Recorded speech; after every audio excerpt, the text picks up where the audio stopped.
Hello, Facebook Live. How's everybody doing today? Hope everybody had a productive day today, as I did. Tuey Harris here, one half of the Restored Couple, and I'm privileged to have with me this evening Mr. Blair Nash, author and life coach. Thank you for being with us. No problem. Being generous with your time, brother. We appreciate that. No problem at all. So, can you tell me a little bit about what it was like for you growing up in Columbus? What it was like growing up for me in Columbus, there's no real, tremendous story or anything. I, went to a couple of different middle schools. I attended Northland High School. Okay. And at the time, Northland was kind of a mixed school, and it was more of a kind of a what you call suburban school. It was like people who were kind of that, not upper class, but kind of like we make good money and everything. Oh, okay. So a lot of the people who were, kind of migrating to the north side, because back then the north side where I was living was an area that was considered to be, decent. Okay. So it was a traditional, upbringing, nothing spectacular. My parents are still together. Well, my mom and my stepfather are still together. Okay. And That's nothing great. tremendous really to tell. Right. I mean, Right. I was a nerd in school, which I'm still a cool nerd now, but nothing really to report. I would have never guessed that. The nerd. I never would have guessed that. Man, nerd to the day I die, and I'm cool with it too. So yeah. Well, that's okay. I mean, being a nerd is okay, I guess. So back when I was coming up in school, that kind of label probably wasn't the coolest thing to walk around with. But I was always wildly confident in who I was. So yeah. I never, we had a conversation earlier, I was never the person who had that great story of like, I don't have that 50 Cent story of right. I shot several times and had to eat cheese off the floor. I don't have that story. I really don't. So I mean, right. we had our ups and downs as any family does. But as far as it being some sort of we were destitute and struggling and mom was addicted or something. No, I don't have that story. We just lived. So you did a little bit of college, right? You went to college. A little bit, yeah. And at what point in college did you decide did you just know that you were going to be an entrepreneur? You just had these aspirations, or it just kind of hit you? Kind of. Well, let me tell you what happened. So when I was in high school was a relatively easy time for me. I was that guy in high school. I was, I did well. You remember when we used to do those tests in high school, like the little, what's 95 times 2, what's 20 times 10, right. And you had to, and you would, be done, and I'd be slamming my pencil down like that. And I'm like, yeah. I was that guy. I won all those little awards and whatever. So when I got to college, it changed, and so I never had to study in high school. Okay. But college, you got to kind of study and everything, So I went from doing very well to the first, semester was awful. Really? The second semester was awful. Then the third semester, I got put on academic probation. Wow. So I was like, I just knew it wasn't for me. I mean, I had, I got an associate's degree and everything. It was in dental technology, but I knew I wasn't going to do that. Right. I knew that wasn't something that I wanted. So, from there, I just said, I got to do something different. Well, that's still an accomplishment, though. Yeah. I mean, maybe you figured just that you knew you weren't going to do the dental, right? Knew I wasn't going to do dental. They, back when I was going to school, I don't know if they still do it now. Fort Hayes, which is now around, I think they've kind of made it into some sort of different type of alternative school. Mm-hmm. But back then, it was a school you went to like half a day and you learned a trade. And at that time, I didn't really realize that what they were doing was trying to get inner city kids to not go to college. That was the thing that they were focused on. So it kind of seemed like the trajectory at the time. But, as I said, then when I started doing it, I was like, this is not what I want to do, though. Right. This is what I've been told I should do. Because they pumped you full of it. Like, this is, people who do this, they go on and do, X, Y, Z. Yeah. And, now the whole idea of doing a trade is actually better than going to college because now you get saddled with college debt, but that's a whole nother story. Yeah. I do understand where you're coming from because I completed certification in vocational masonry, laying brick and block. Right. But while I was doing it, I kind of figured like I didn't really have the aptitude for this. Right. I completed it because I started it. Mm-hmm. So I get what you're saying. I knew early on, like, this is not something I really want to do. I don't see myself doing this. Exactly. But I started it, and I'm going to finish it. Yeah. Absolutely. Good for you, man. Yeah, thank you. So you entered the workforce and started out managing global funds? Went to Nationwide. I didn't actually start off doing that. Okay. I actually I was working for the Limited back then. Okay. And I worked there for about 3 years, just, one of them kind of jobs you get out of college, just work all the time, and as much overtime as you want. Yeah. And so I was like, well, now I want kind of bigger money. So I went to apply at Nationwide, and the people I was talking to was like, just get in. Once you get in, you can kind of make some stuff happen. Okay. Get in. So I came in as a claims examiner, where basically all you do is just, type in claims all day, which was fine for me because and then also another thing, back when I was in college, I used to type people's term papers because I can type like 70 words a minute. Wow. Right? So doing a claims examiner, it was like, oh, this is easy. I can do this and whatever. But then when I got in there, I said, okay, let me do something different. So then I went from being that to going over to the funds department, dealing with financials and everything. And that's kind of how I became working with global funds. And how'd that work for you? It worked well for a while. Again, it was kind of when I'm kind of a person who, after a while of doing something, I get bored.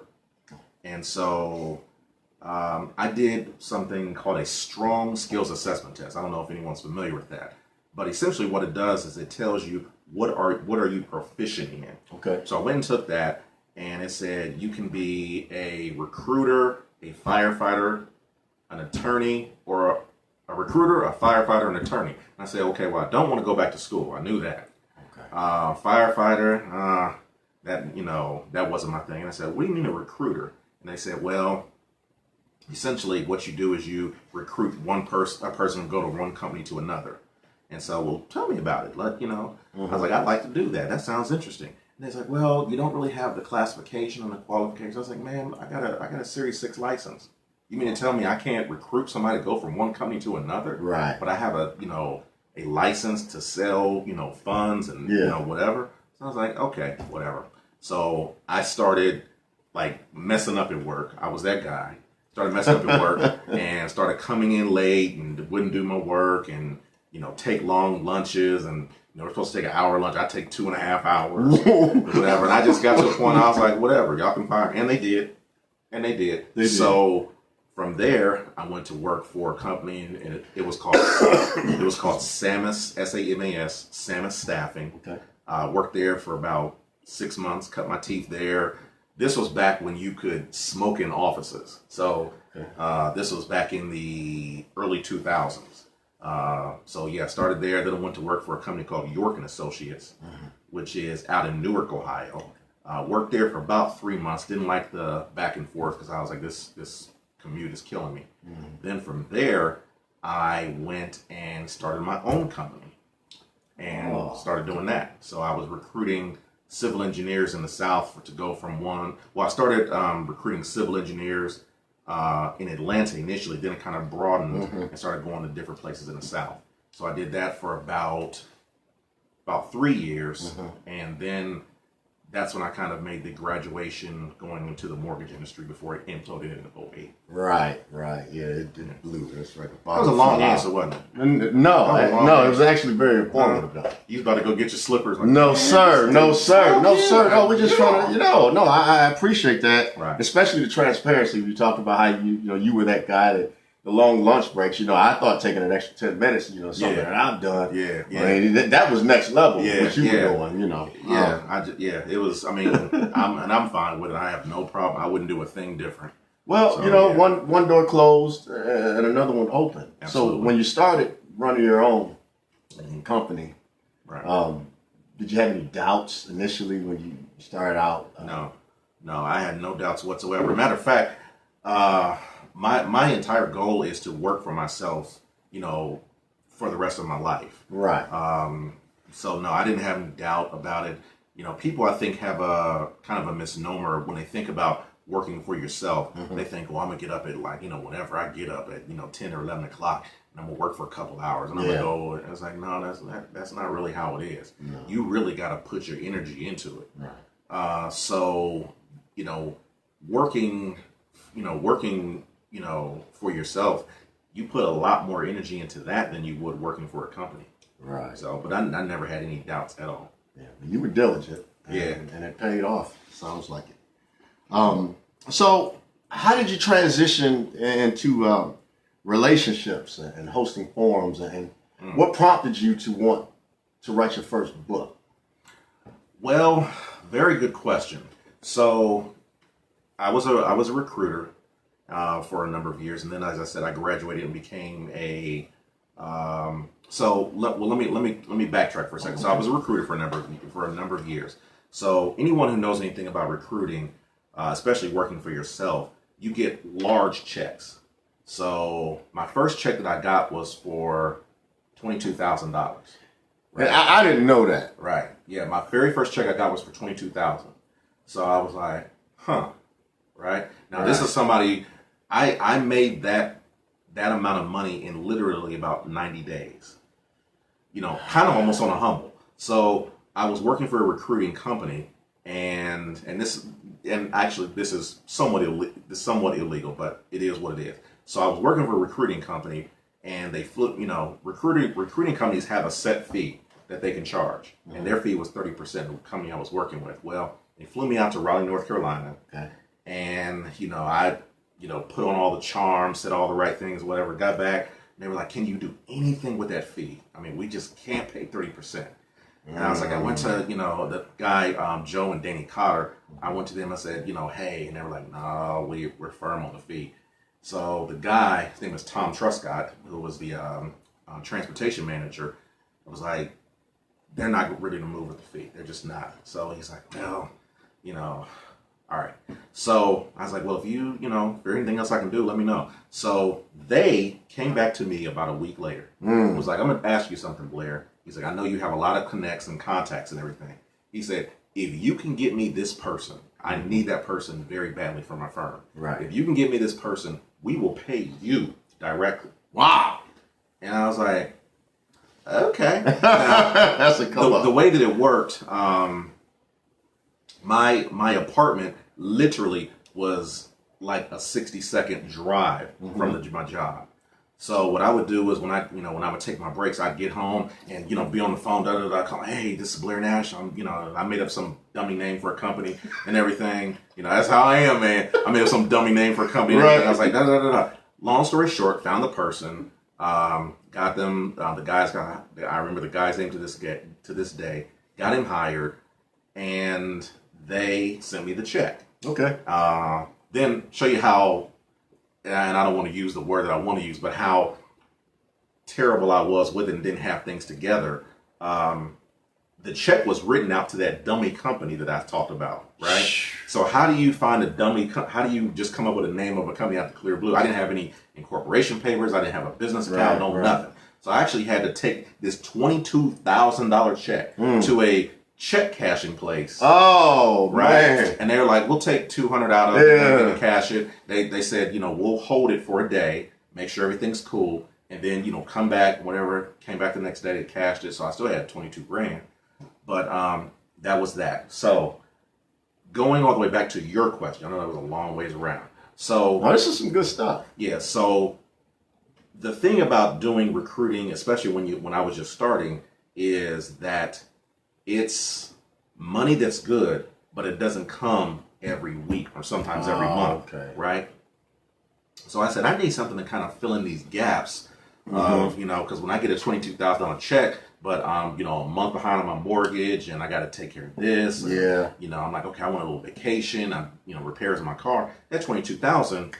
Yeah. So one of my friends who was a loan officer, he's like, "Why don't you kind of get into just doing providing what are called leads for mortgage companies?"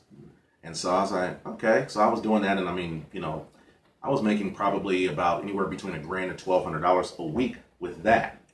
So that's kind of how I did that. And then that's how I got into the mortgage industry. Okay. So then he was like, why don't you be a loan officer? And I was like, okay, well, started making good money that way.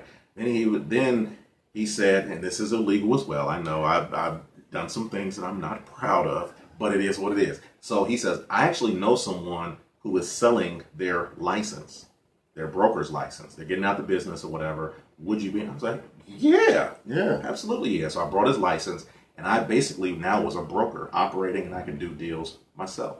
Wow. So, yes, it's illegal. I'm sorry. It's producing a lot of zeros. Yeah. So the money was good while it lasted until the bubble hit in '08. The bottom fell out. Yeah, I mean, I did well. I was, I made, six figures a number of those years. But when it started happening, like many of the people back then, it just it's like somebody just poked a hole in a water bed and the water was just gushing out. So, yeah. So, right. Wow, yeah, that's interesting. So when you wrote your first book, I'm sure a lot went into that. Absolutely. And you went off of some of your own experiences and a lot of my own experiences, just a lot of philosophies that I've witnessed and talked to people who are in relationships. And the first book was very raw. I even went back and read it probably about a year ago, and I was like, man, that thing, woo. So it was very raw. I would probably kind of equate it to like when a rapper does his first demo. Okay. And you go back and listen to it and you're like, what was I doing? Yeah. And I was just raw talent. But when you get a good producer and you get an engineer and we get the good sound behind it and everything, now you kind of are onto something. So, that's, and real quick, let me just kind of make a quick segue. Okay. After the mortgage industry kind of tanked, I went and worked for a company here and worked for them for about a year and a half. I was a admissions director here. Okay. And so that didn't work well. Won't go into any details. Okay, that's fine. Yeah, but it didn't work well. And so then I ended up being, when I say homeless, I was homeless. Like there was a few nights I even, people think, they like, oh, wow, you seem to have a great life and everything. I'm like, no, there was a few nights I actually slept in my storage locker. That kind of homeless. So there was a few nights I slept in the back of, I had an Expedition at the time. There was a couple nights I slept in the back of that thing. So wow. Yeah. See, people, you never know what people have gone through. Absolutely. Where they come from. We see things on the surface. And on the outside, we're looking at what people have on their plate. But you don't know what they went through and the challenges that they had to overcome. Absolutely. And that's just, I just can't imagine, you've done so much and all the hard work that went into it. And then to all of a sudden to go from here to this extreme, the psychological impact of that. I mean, So let me kind of tell you how I got, because people ask me all the time how I got started. So I lived the whole thing. I was in a extended stay for about 8 months, and before I was there, I had crashed on a buddy of mine's couch for about 2 weeks, right? And his name is Anthony. And so another friend of mine actually, he came over. His name is Eric. He's kind of a really good friend of mine. Shout out to Eric. That's my dude. But he came to me and said to me, Blair, he said, and he's known me. He's seen me and seen me when I had my home and, done well and had multiple cars and everything. And he's like, Blair, what would you do if you knew you would be a success? What would be the one thing that that's like, if I did this, it could happen? And I said, well, I've always had kind of a knack of having women talk to me about issues and struggles and challenges and everything. He said, well, why don't you become like a hitch, someone who talks to women about, how to kind of navigate dating and, kind of get into a good relationship and everything. And I told Eric, and I just laughed and everything. I mean, I just laughed hard. I was like, dude, you know where I've been. I was like, you know how. I mean, because, now my situation is such that, I have tremendous respect for women. Right. All I do is try to help women. But there was a time, Okay. and I'll just leave it like that. There was a time when I was not that guy. Excuse me. And so he said, why don't you do that? And I was like, oh, Eric, I was like, you know how raggedy I've been in the past. And he said something to me that was so profound. He said, you're exactly the kind of guy they need to hear it from. Because the kind of guy they need to hear it from is not going to be the straight-laced person. Right. They need to hear it from a guy who knows how to play women. Ran the game. Yeah. What better person to tell, okay, here's, give him the playbook. Here's what's going to happen. Here's what he's going to say. Here's what he's going to do. Right. Here's how he's going to embellish a situation. Yeah. These are the things to look for. And so I said, really? And I thought about it, and I was like, why not give it a try? So then that's when I started back in 2013 with my, as I was mentioning, earlier, I started my podcast. Okay. I started something called Single of the Week, where I basically spotlighted different people around the country, created a profile for them. Many people got together because of that, by the way.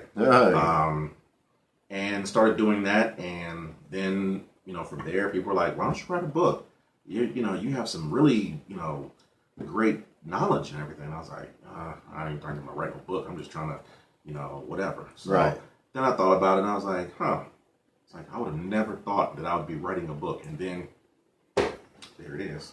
So you just sit down and start writing? Kind of, sort of, yeah. Really? Kind of, sort of, yeah. I mean, it was, I took from a lot of knowledge. I talk about, even in my first book, I talk a lot about my grandfather, who was, I say he was a great guy. He was a Tuskegee Airman. He was a professional bowler.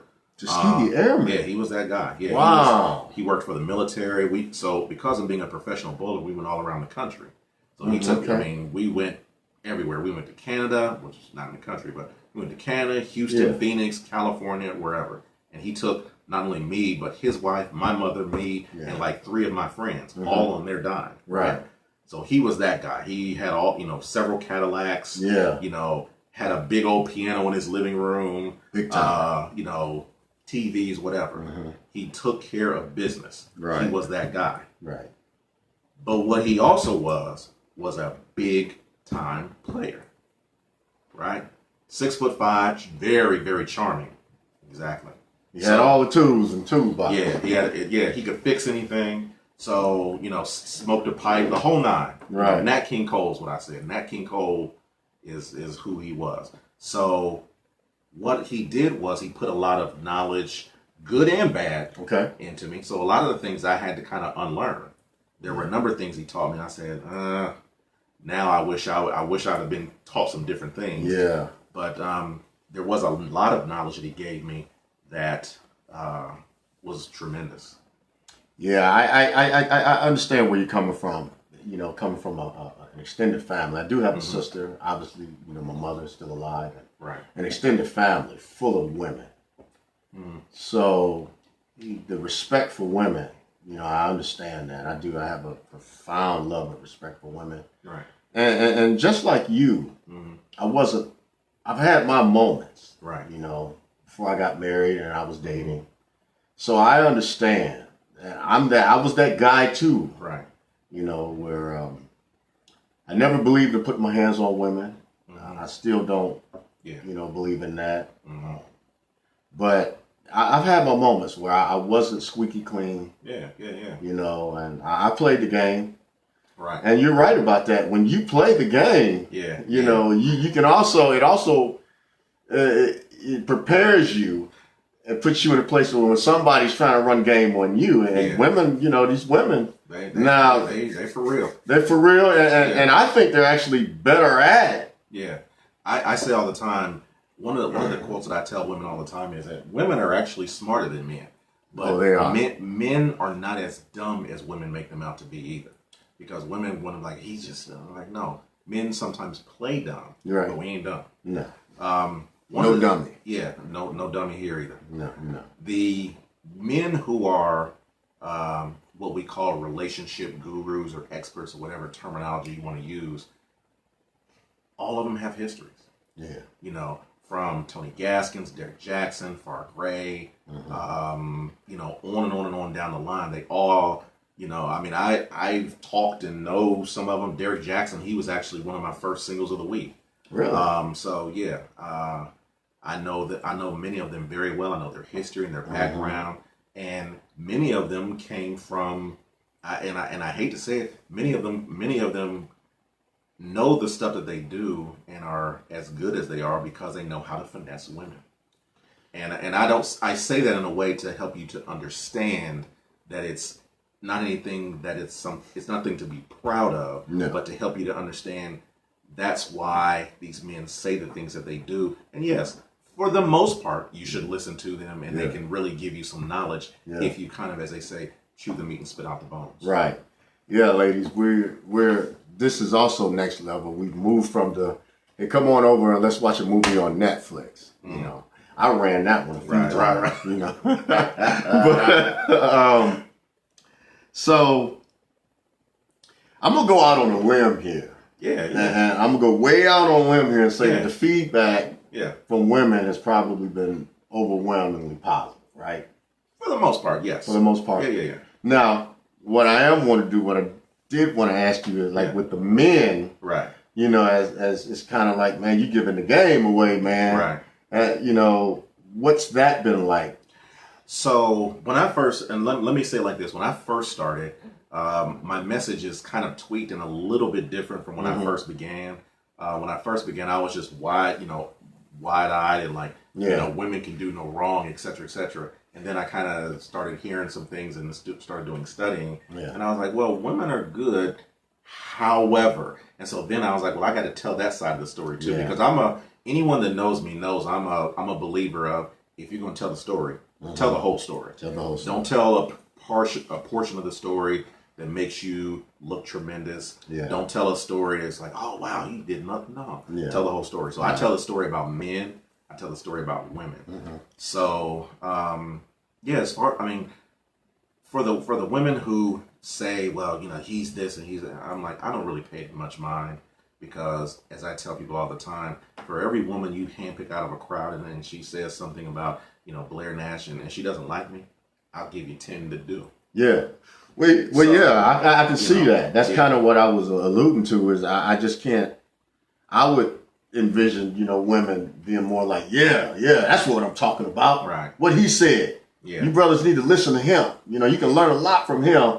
And I was just wondering if men ever accuse you of kind of coming at the Steve Harvey, you know. I used to get that a lot, and like I said, because my message somewhat changed. Yeah. And because when I first came out, I was that guy. I was like, you know, women are just they walk on water. And And once the message kind of became a little bit like, well, they're wonderful. I don't necessarily know if they walk on water. Right. Okay. Then it became kind of like, okay, so now what I do is, and anyone who disputes it, I will challenge them. I speak on men.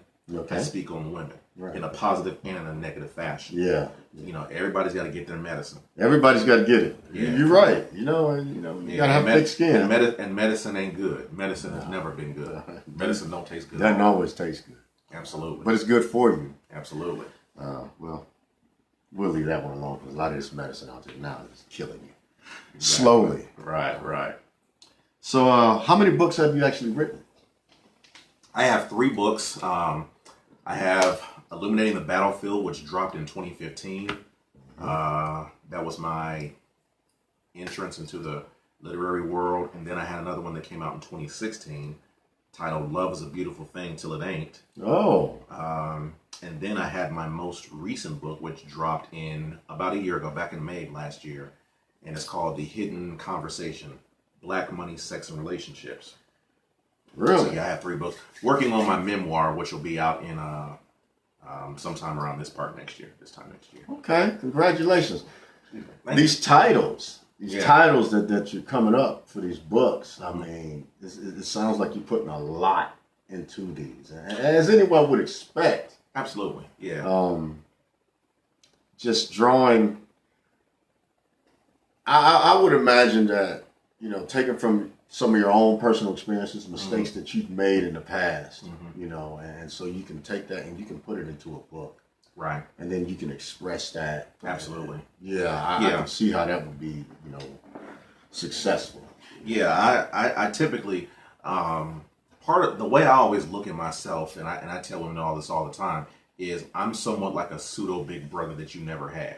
Oh, okay. Many of our women, because if you look at the numbers, I think it's, if I'm not mistaken, roughly 70-something% of our men and women grow up in single parent households, right? Yeah. So that means pretty much the mom is the dominant factor in the home. Yes. Where are you getting, and it's so critical, and as a father, you need that man in your life for a number of reasons, but for the main reason that you need someone who kind of takes you and, as we talked about earlier, teaches you the game. Yeah. Not the good part about the game. Yeah. But also like, okay, here's how dudes really kind of play. Yeah. Here's how they, do all their little trickery or whatever, all their little sleight of hand. Yeah. You need a father like yourself, like me. I have no children, but like me, who can kind of teach you and tell you these are the things to look for. Right.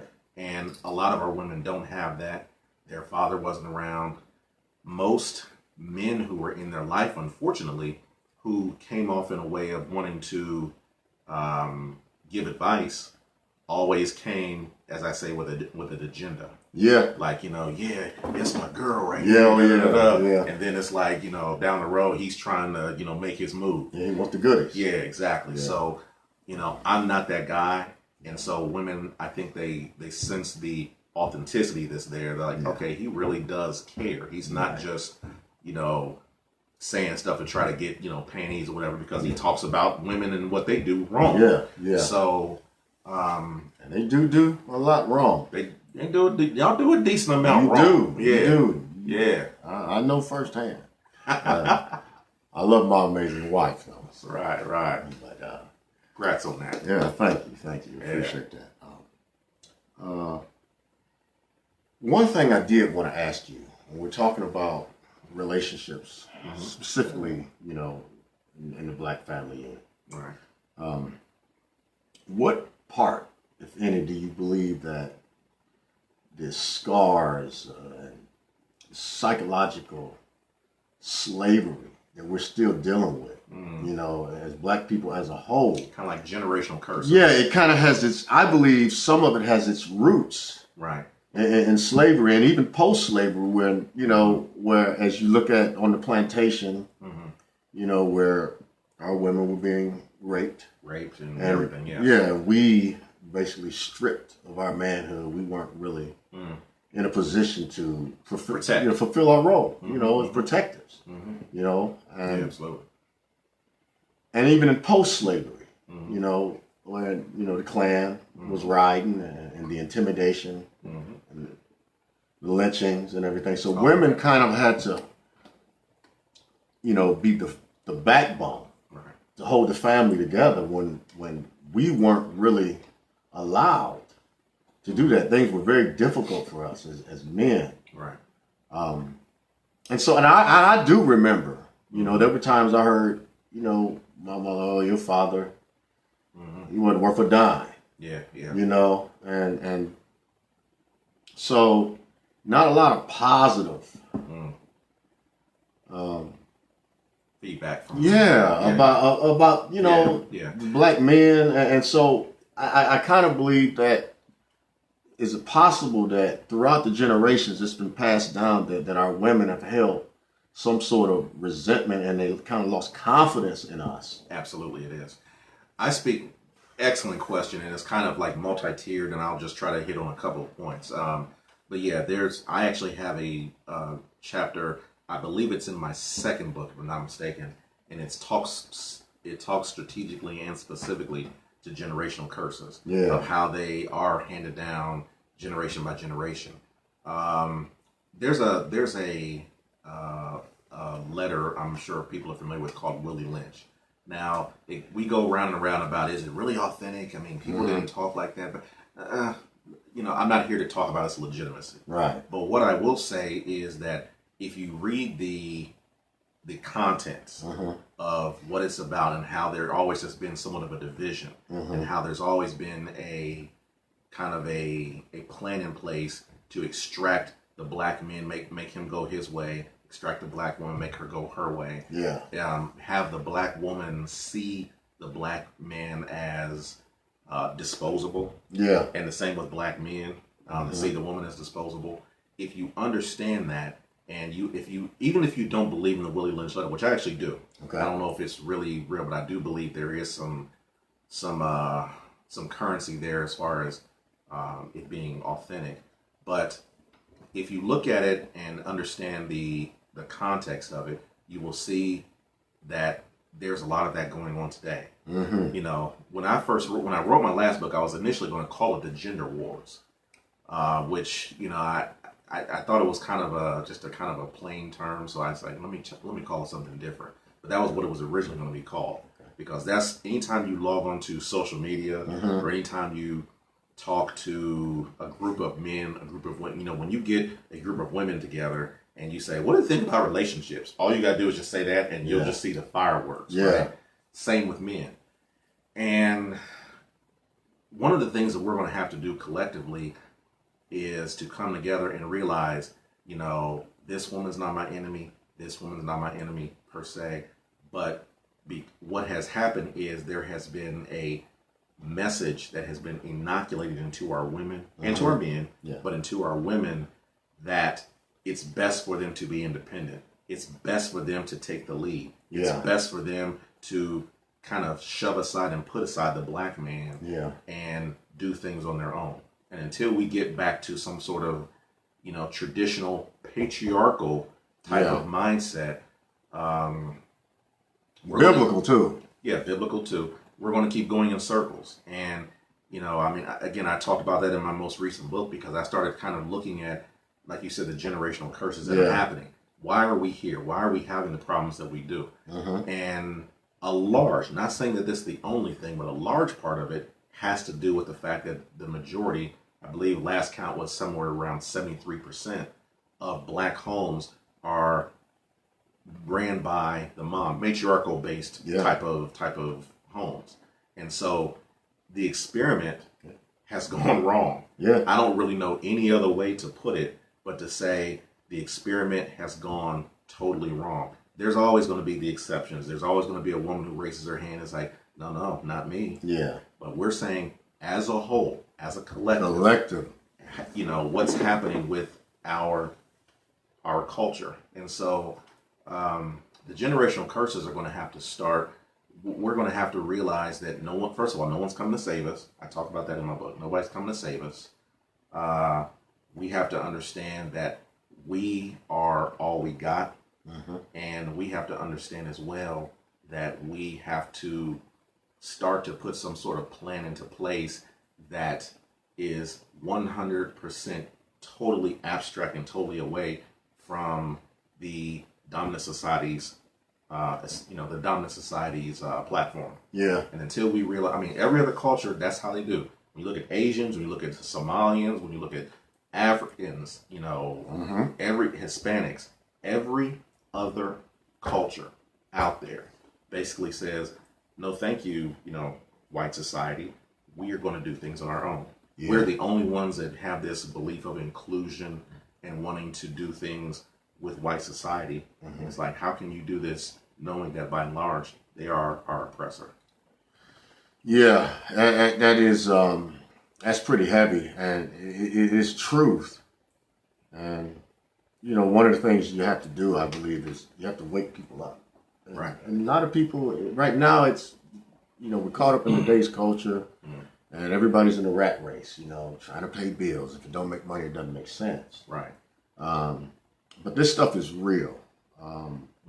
It's very real, and we need to wake people up. And it's the only way we can change it and get off that course. It's, I mean, it's destructive. It's destructive, and we are slowly starting to understand. We're slowly starting to see that, but it's not happening at a clip that's fast enough. No, it's not. Well, you can't lose hope. All right. You just have to wake people up. Yeah, it'll happen, but it's not happening. It needs to accelerate. You know, we need to kind of, and when I say we, I'm talking about black people as a collective, need to get together and say, you know, and I think one of the things, and I'll just say this and I'll be done, we need to quit looking for the home run of thinking that like this will be the answer, this is what's going to help. No, it's got to be small pockets of black people getting together and saying, okay, I know, you know, 7 to 10 different people that I would like to work with. Right. And let's do that. And if we can do that systemically across the country, then you'll start to slowly see that happen. There's nobody that's going to write a big check. I mean, we talk about reparations. It may come, it may not. We've been talking about that as long as I can remember. As long as I can remember. Yeah. So to hold your breath thinking that reparation check is going to come next week or next month or next year, that's you know, that's a very passive approach. Yeah. And in the meantime, we are dying out here. Yeah. You know, we are losing ground and we're having a lot of slippage as a race. Absolutely. So this is where I think, you know, we need to really just kind of tighten it up and say, okay, but you know, we have so many problems because, you know, we have a problem. We have a trust problem with one another because I look at you like, I don't really mess with Tuey. You know, I don't like him like that. Yeah. You know, you look at me like, I don't mess with Blair. He's kind of funny. You know, I don't know, man. And so what happens is, rather than saying, you know what, but we can get this paper together, bro. Yeah. Instead of doing that, we go and start our own, and we never come together. That's why you see, if you go in the black community, you see so many churches, and because people don't really say to themselves, what we need to do is just take all these 40 churches away and come and have maybe 2 or 3 churches, and we come together collectively and we all can get what we want. Right. The problem is that we all want to be the Michael Jordan. We don't understand that sometimes you got to be Scottie Pippen. Yeah. And that's okay. Yeah, absolutely. Yeah. Absolutely. Yeah, that was great, by the way. I appreciate that. So the inboxes you share on Facebook, you get some good responses, right? But I'm going to go ahead and assume that you're doing that to get the dialogue started, right?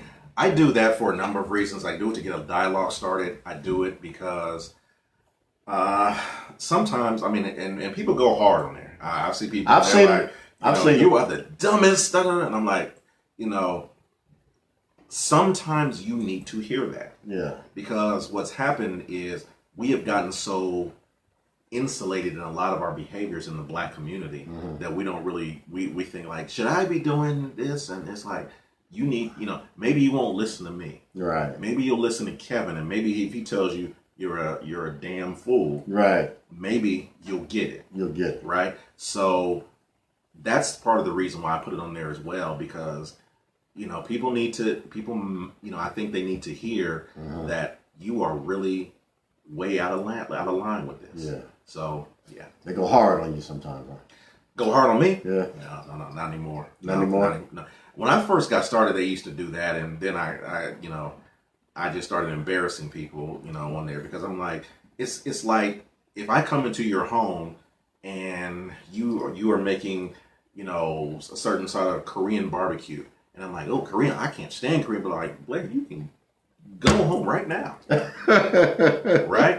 Because this is your house. Right. And it's like, if I want to put, you know, lemons or oranges or in my barbecue, dang it, I'm going to put it in my barbecue. Yeah. Right? So this is my page. So the audacity that you can come on my page and tell me what you think I should do. Right. This is my little piece of real estate. Right. You're going to come into my house and tell me what to watch on my TV. Yeah, exactly. So I get you. Yeah. So no, they used to do that, and then, you know, and I've even had people come back like, you know what, I was going through a lot that day. And yeah. I'm like, okay.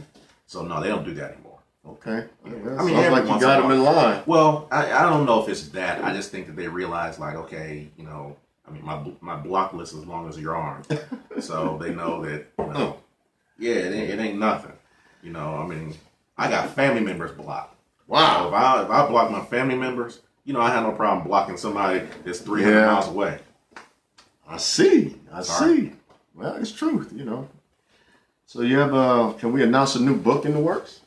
Yeah, I don't have a title for it yet. I'm playing around with a few titles, and it's actually it's only about maybe 20% written as it is in any way.